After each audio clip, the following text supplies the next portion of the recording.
वहाँ पे 30 वर्षों से लगातार कांग्रेस पार्टी चुनाव लड़ती है, लेकिन बुरी तरह से हार जाती है। हम तेजस्वी यादव जी से भी मिले हैं और प्रदेश अध्यक्ष जी से भी मिले हैं। संसद के कोटा में जाएगा और वहाँ पे प्रत्याशी अगर उनके पुत्र राजू पांडे जी बनते हैं तो हर हालत में उस सीट निकलेगा। वहाँ पे गोविंदगंज में आरजेडी का ही वोट बैंक है, कैडर वोट। आरजेडी के ही वोट पर वो चुनाव जीतती है। गोविंदगंज में वो जीतती नहीं, मतलब लड़ाई में रहती है आरजेडी के ही वोट पर। पार्टी कोई विधायक ही नहीं बनाया है, बीजेपी का कोई काम नहीं हुआ। 1995 में पूर्वी चंपारण गोविंदगंज विधानसभा क्षेत्र से आए हुए हैं और वहाँ पर जिस हम लोग विधानसभा से आए हैं वहाँ पर 30 वर्षों से लगातार कांग्रेस पार्टी चुनाव लड़ती है, लेकिन बुरी तरह से हार जाती है। हम लोग चाह रहे हैं कि सीट राजद के कोटा में जाए और ताकि हम लोग वहाँ पे हम लोग का पार्टी का कोई भी प्रत्याशी जीते और हम लोग का वहाँ पर विधायक बने। मान लीजिए कांग्रेस का आप लोग का गठबंधन है। देखिए गठबंधन है, लेकिन उसको जनादेश वहाँ का वोट नहीं है, उसका वोट बैंक आरजेडी के ही वोट पर वो चुनाव जीतती है। गोविंदगंज में वो जीतती नहीं, मतलब लड़ाई में रहती है आरजेडी के ही वोट पर। आप लोग कंफर्म कर देंगे आरजेडी जो वहाँ पर प्रत्याशी। इसके लिए हम लोग का आंकड़ा है हम लोगों के पास। अभी आप लोग आए हैं अभी के पास से क्या किनसे मिलने आए हैं आप? लालू यादव किनके लोग वहाँ का देखना चाहते हैं विधायक?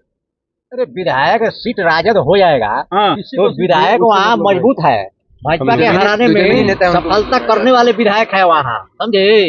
वहाँ के विधायक कुछ काम नहीं करते हैं क्या? विधायक हम लोग का पार्टी कोई विधायक ही नहीं बनाया है, बीजेपी का कोई काम नहीं हुआ। 1995 में स्वर्गीय पांडे जी ने वहाँ पर विधायक बने हुए थे आरजेडी से, उन्होंने अरे राजभवन मंडल बनवाया, बहुत सारे उन्होंने काम किया है गोविंदगंज विधानसभा। उसके बाद हमारे पार्टी के कोई यहाँ पर विधायक ही नहीं बना है जो कि काम हो सके धरातल पर। इस बार अगर सीट राजद के कोटा में जाएगा और वहाँ पर प्रत्याशी अगर उनके पुत्र राजू पांडे जी बनते हैं तो हर हालत में उस सीट निकलेगा। आप लोग को नई सीट मिलता है तो नहीं मिलता है तो क्या कर सकते हैं, हम लोग गठबंधन में है। गठबंधन हमको मानेंगे ना? हाँ तो जितवाएंगे ना? अब मजबूरी है, क्या कीजिए, जाएंगे कहाँ? दुखी सब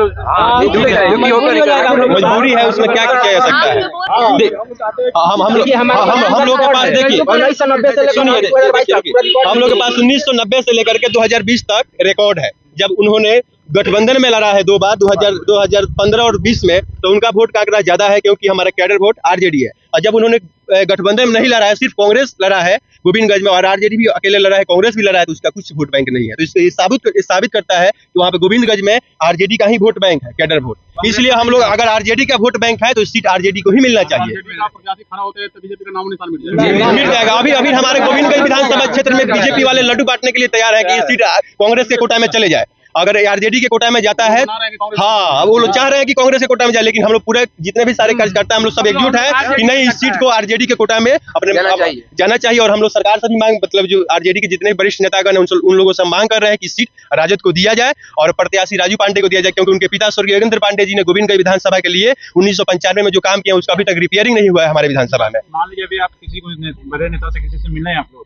नहीं, अभी तो हम लोगों ने मिले हैं, तेजस्वी यादव जी से भी मिले हैं और प्रदेश अध्यक्ष जी से भी मिले हैं। सभी आंकड़ों को भी उनके पास हमने दिया है। उन्होंने आश्वासन दिया है कि गोविंदगंज विधानसभा सीट पर विचार किया जाएगा, हो सके तो इस बार आरजेडी ही लड़ेगी।